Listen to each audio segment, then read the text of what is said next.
Welcome to EMED. Today we will be talking about hyperthyroidism. This video will be a brief clinical summary.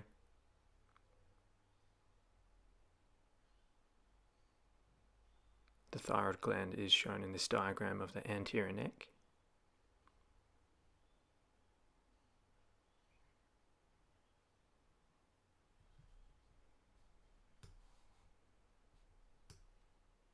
We have the thyroid cartilage or Adam's apple labelled above, and the trachea and sternum. Hyperthyroidism is a condition due to excessive production and secretion of thyroid hormones produced by the thyroid gland. This leads to the hypermetabolic condition of thyrotoxicosis.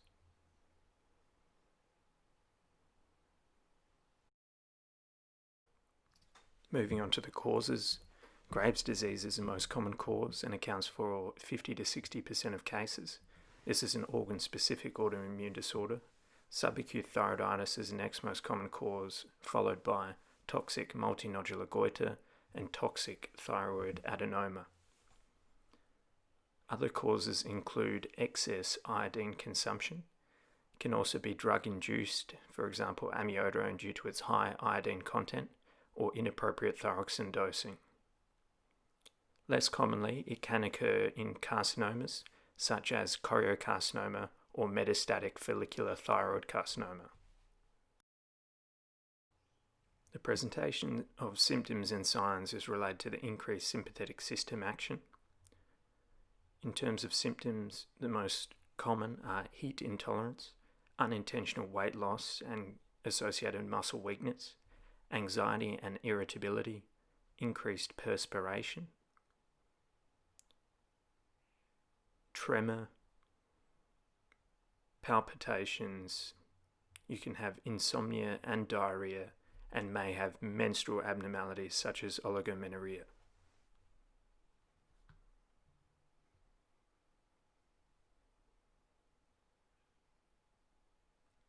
Signs include hypertension, tachycardia. The patient may have warm, moist skin. There's generally an obvious hand tremor, and they may have eye signs, so ophthalmopathy, for example periorbital edema, diplopia, or proptosis. If these are present, it may be suggestive of Graves' disease. Moving on to diagnosis. Thyroid function tests are used for this. This will commonly include a thyroid stimulating hormone, abbreviated to TSH, and free thyroxine, T4. Measuring these levels, they may sometimes also include T3 levels and free thyroxine index, depending on what your local laboratory tests. In hyperthyroidism, TSH is suppressed and will be lower than normal, and T3 and T4 levels will be elevated. Autoantibody tests for antithyroid peroxidase and TSH receptor antibody may be conducted too. These are specific for Graves' disease. Further testing by means of scintigraphy can also be used. The variation in radioactive iodine uptake will assist in determining the etiology. Moving on to treatment. This involves the management of symptoms. In regards to neurologic and cardiovascular symptoms, beta blockers are used. Mild eye symptoms such as photophobia or irritation can be treated with appropriate sunglasses and eye drops. If there is a concern for exposure keratitis or more significant symptoms, then ophthalmologist review should be considered.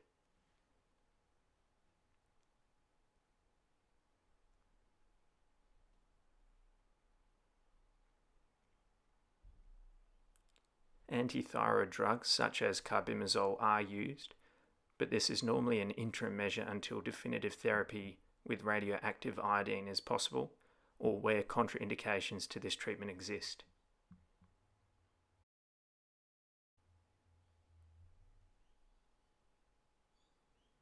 Thyroidectomy, whether lobectomy or subtotal, is also possible, however reserved for only few special circumstances.